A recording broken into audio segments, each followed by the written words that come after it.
মধ্যপ্রাচ্যে যুদ্ধ পরিস্থিতি দিন দিন আরও ভয়াবহ হয়ে উঠছে।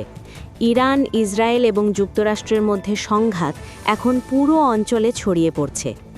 ইসরায়েল ও যুক্তরাষ্ট্রের যৌথ বিমান হামলায় ইরানের তেহরান, কোম এবং ইস্ফাহান শহরের বিভিন্ন নিরাপত্তা স্থাপনায় ব্যাপক ক্ষতিগ্রস্ত হয়েছে। ইরানি গণমাধ্যমের দাবি, এই হামলায় এখনও পর্যন্ত 1000-এর বেশি মানুষ নিহত হয়েছেন এবং আহত হয়েছেন 6000-এরও বেশি মানুষ। এর জবাবে পাল্টা হামলা শুরু করেছে ইরান। ইরানের বিপ্লবী গার্ড বাহিনী জানিয়েছে তারা যুক্তরাষ্ট্র ও ইসরায়েলের বিভিন্ন লক্ষ্যবস্তুতে নতুন করে ক্ষেপণাস্ত্র ও ড্রোন হামলা চালিয়েছে। ইরান আরও দাবি করেছে পারস্য উপসাগরে একটি মার্কিন তেলবাহী ট্যাঙ্কারে হামলা চালানো হয়েছে, তবে এ বিষয়ে যুক্তরাষ্ট্র এখনও আনুষ্ঠানিকভাবে কোনো মন্তব্য করেনি।